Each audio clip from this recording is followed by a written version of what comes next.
राकेश जी, अगर संघ ने पैर थोड़े से पीछे खींचे और अरविंद केजरीवाल को सपोर्ट कर दिया तो क्या हालात होंगे? देखिए, आगे हालात क्या होंगे उस पर हम बाद में बात करेंगे। विवेक जी ने बड़ी गंभीर चिंताएं नरेंद्र मोदी और अमित शाह तक पहुंचा दी हैं। अगर जैसा कि 4 PM पर नजर रहती ही होगी तो ये बात उन तक पहुंच जाएगी। संघ के बारे में एक जुमला है जो अक्सर मैं अपने कॉलम में लिखता रहा हूं, कहता रहा हूं, उसको फिर दोहराना चाहता हूं। संघ धागे से मक्खन को काटता है, आवाज नहीं होती। तो हो सकता है विवेक जी जो कह रहे हैं वो धागा मक्खन को काटने के लिए चल पड़ा हो, और वो आवाज नवंबर दिसंबर जब भी गुजरात में चुनाव हो तब बे आवाज मक्खन कट जाए। लेकिन गुजरात की वर्तमान स्थिति पर बात करते हुए आप अतीत को नहीं भूल सकते। अतीत यानी पिछला विधानसभा चुनाव 2017 में भी भारतीय जनता पार्टी का प्रदर्शन संजय जी कोई बहुत अच्छा नहीं था। सीटों के जिक्र कर रहे थे विवेक जी, 100 का आंकड़ा नहीं छू सकी थी भारतीय जनता पार्टी, जबकि महामानव नरेंद्र मोदी को प्रधानमंत्री बने 3 साल हो चुके थे।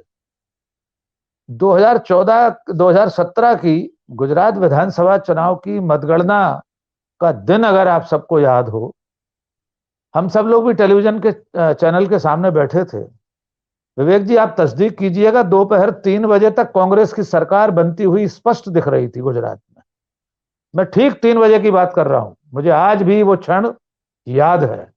चैनलों की हेडलाइन बदल गई थी और 3:15 के बाद जब बड़ौदा की ईवीएम मशीनें खुली, सूरत की, माफ कीजिए, वो सूरत जो कई कई दिन तक मोदी सरकार की नीतियों के खिलाफ बंद रहा था अनिश्चितकाल तक, जब वो नोटबंदी। सूरत की सीटें पेटियां खुली तो 20 की 20 सीटें भारतीय जनता पार्टी खाते में चली गई। तब भी 100 का आंकड़ा बीजेपी पार नहीं कर पाई थी। निश्चित तौर पर भारतीय जनता पार्टी, नरेंद्र मोदी, अमित शाह, इन सब के ध्यान में 2017 का वो चुनाव परिणाम भी होगा। और ये स्थिति तब थी जब कांग्रेस के पास गुजरात में कोई ऐसा बड़ा नेता नहीं था मोदी शाह को चुनौती दे सके। और उसके बाद क्या हुआ? उसके बाद लगातार 4 मुख्यमंत्री गुजरात में बदल चुकी भारतीय जनता पार्टी। विजय रूपाणी का कल एक इंटरव्यू आया है कि मुझे तो रात को पता ही नहीं था, मैं रात को सोया मुख्यमंत्री के रूप में, सुबह मुझे बताया गया कि आपको इस्तीफा देना है। तो ऐसे क्या कारण है कि हिंदुत्व की प्रयोगशाला, नरेंद्र मोदी अमित शाह का अपना गृह क्षेत्र, उनका अपना गृह नगर, गृह राज्य, उनकी होम पिच, वहां उन्हें बार बार मुख्यमंत्री बदलने पड़ रहे हैं। क्या नाम था उनका, हमारी राज्यपाल बनकर आई थी, आजकल आप क्या हैं, उनसे लेकर अभी तक। आनंदी जी, पटेल। आनंदीबेन पटेल।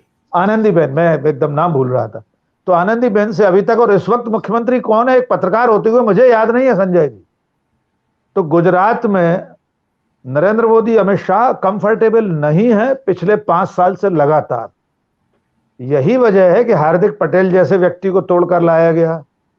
जिग्नेश मेवानी को छोड़ दें तो बाकी सबको वो ले जा चुके हैं, तीसरे का नाम भी आप लोग याद आ जाएगा। इस सारी कवायद के बीच अब लगातार 2 दिन माननीय नरेंद्र मोदी का गुजरात दौरा, और उसमें हजारों करोड़ की घोषणा है, जो आज आपका विषय है। मैं इस बात से सहमत हूं, शायद डॉक्टर अनिल जी ने कहा था या विवेक जी ने कहा था कि चुनाव के समय सरकार में बैठे जो लोग होते हैं, चाहे वो कांग्रेस की सरकार रही, इंदिरा गांधी भी ऐसी बड़ी बड़ी घोषणाएं करती थी, लोक हितकारी घोषणाएं, योजनाओं का ऐलान एक सामान्य राजनीतिक कवायद है। लेकिन नरेंद्र मोदी जी इस मामले में भी महापुरुष हैं। आपने शुरू में अपने इंट्रो में बिहार का जिक्र किया, इतने 1000 करोड़ कर दूं, फिर 1 लाख करोड़ तक शायद वे पहुंचे थे, पता नहीं 1.25 लाख करोड़ की घोषणा की थी। फिर भी गुजरात में स्थिति बहुत अच्छी नहीं रही थी। हालत यह हुई थी कि संघ पर फिर लौटता हूं कि माननीय सरसंघ चालक ने आरक्षण को लेकर चलते विधानसभा चुनाव में बिहार के एक सुरसुरी छोड़ दी थी, और उसी का नतीजा हुआ कि बीजेपी को बहुत कामयाबी नहीं मिली। तो मुझे ऐसा लगता है कि गुजरात के बहाने अगर संघ मोदी शाह को घुटनों पर लाना चाहता है, या थोड़ी सी उनको उनकी हैसियत दिखाना चाहता है, कट टू कट उनका साइज करना चाहता है कि जो हिमालयन एक इमेज बन गई है नरेंद्र मोदी की, लार्जर देन लाइफ, उस इमेज को छोटा करने की कोशिश। लेकिन मैं एक चीज में थोड़ा सा मतभिन्नता विवेक जी रखूंगा। अटल जी की सरकार को लेकर संघ का जो रवैया था, आपने कहा कि हिंदुत्व के मुद्दे पर संघ संतुष्ट नहीं था। तो इस मामले में नरेंद्र मोदी तो संघ की लाइन पर चल रहे हैं। हिंदुत्व के एजेंडे में कोई कमी नरेंद्र मोदी ने नहीं रखी है।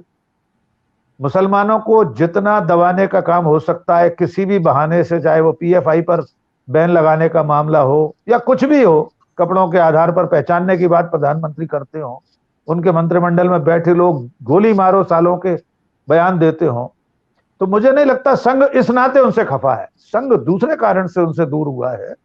हिंदुत्व के एजेंडे पर तो मोदी चल ही रहे हैं, लेकिन मोदी ने संघ को छोटा करने की कोशिश की है। मैंने एक बहुत विस्तृत खबर लिखी थी, तो हिंदुस्तान की न जाने कितनी वेबसाइटों पर लगी थी, पहले भी आपसे जिक्र कर चुका हूं, तो संघ और मोदी के संबंधों को लेकर RSS.org नाम का जो ट्विटर हैंडल है उसे नरेंद्र मोदी फॉलो नहीं करते। तैमूर के नाना करते हैं मोदी जी फॉलो। मोहन भागवत को नरेंद्र मोदी का जो ऑफिशियल ट्विटर हैंडल है फॉलो नहीं करता है। संघ और सरकार के बीच का जो समन्वयक का दायित्व था, पहले जो अटल जी की सरकार के समय था, जो संघ के नंबर 2 हुआ करते थे सरकार्यवाह, वे संघ की अपेक्षाओं को सरकार तक पहुंचाने का काम करते तो सीधे प्रधानमंत्री से मिलते। नरेंद्र मोदी ने 2014 में सरकार बनने के बाद वो जो सेतु था उसको एक पायदान और नीचे कर दिया है। अब संघ की ओर से कृष्ण गोपाल जी या जो भी मिलने जाते हैं वे गृह मंत्री से मिलते हैं, अमित शाह से, सीधे प्रधानमंत्री से मिलने का सिस्टम खत्म कर दिया है पीएमओ ने। 2014 में प्रधानमंत्री बनने से लेकर आज दिनांक तक 29 सितंबर तक आधिकारिक रूप से प्रधानमंत्री नरेंद्र मोदी सरसंघ चालक से सिर्फ एक बार मिले हैं। 2014 में सरकार बनने के बाद दिल्ली में मध्य प्रदेश भवन जो एमपी हाउस है हमारे मध्य प्रदेश सरकार का, उसमें एक संघ और भाजपा की समन्वय समिति की बैठक हुई थी, सिर्फ उसमें नरेंद्र मोदी मोहन भागवत से मिले थे, उसके बाद आज तक नहीं मिले। सरकारी कार्यक्रमों में अयोध्या में भूमि पूजन में बैठे जरूर थे एक जाजम पर, उनकी अलग से मुलाकात नहीं हुई थी। ये अनेकानेक कारण है। फोन पे बात कर लेते होंगे राकेश जी, फोन पे बात कर लेते होंगे, व्हाट्सएप पे मैंने कहा आधिकारिक रूप से नहीं मिले। देखिए संदेश तो अधिकृत रूप से मिलने पर होता है, फोन पर तो कर लेते होंगे। फोन पर तो उनकी ट्रंप से भी बात होती थी, और किस तरह होती थी आप सब जानते हैं, माय डियर ट्रंप से। हाँ, तो उन्होंने नारे लगाए थे कि अब की बार ट्रंप सरकार अमेरिका में, ट्रंप सरकार जी, वो भी इतिहास रचा था उन्होंने। तो अब की बार ट्रंप सरकार का नारे लगाने वाले लोग अब की बार बीजेपी सरकार गुजरात में बना पाएंगे इसको लेकर चिंतित है। आखिरी बात मैं ये कहूंगा, आम आदमी पार्टी निश्चित तौर पर गुजरात में बहुत ही ठोस काम कर रही है, लेकिन फिर भी कांग्रेस की संभावनाओं को इसलिए खारिज नहीं किया जा सकता कि जो पार्टी 2017 में पर्याप्त वोट लेकर पर्याप्त सीटों के साथ जीती थी वो एकदम इतनी कमजोर नहीं हो गई होगी। और दूसरे, राहुल गांधी की यात्रा के प्रभाव को भी अभी हम नल एंड वॉइड नहीं कर सकते, उसे शून्य नहीं माना जा सकता। और हो सकता है यात्रा खत्म होने के बाद या उसके बीच में समानांतर जो यात्राएं निकलने वाली हैं, प्रादेशिक यात्राएं, उनका भी गुजरात में कोई आयोजन हो, उसका प्रभाव भी देखना होगा। लेकिन यह तय है कि मोदी सरकार चिंतित है गुजरात को लेकर। राहुल गांधी अपनी यात्रा लेके गए क्यों नहीं गुजरात में? देखिए, इसको लेकर कई बार जिक्र हुआ है और मुझे लगता है कल जयराम रमेश ने इसका बड़ा अच्छा उत्तर दिया था कि पूरी तैयारी सीधी एक रेखा में की गई थी, उत्तर से सीधे दक्षिण से उत्तर की तरफ, पूरब से पश्चिम के लिए बाद में यात्रा की जाएगी।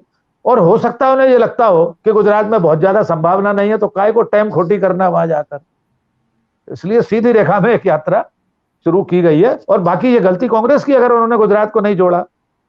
हम और आप सवाल कर ही रहे हैं इस बात को लेकर। गुजरात में नहीं जोड़ा, उत्तर प्रदेश में केवल 2 दिन उत्तर प्रदेश में अपना प्रदेश अध्यक्ष तक नहीं ढूंढ पा रही कांग्रेस।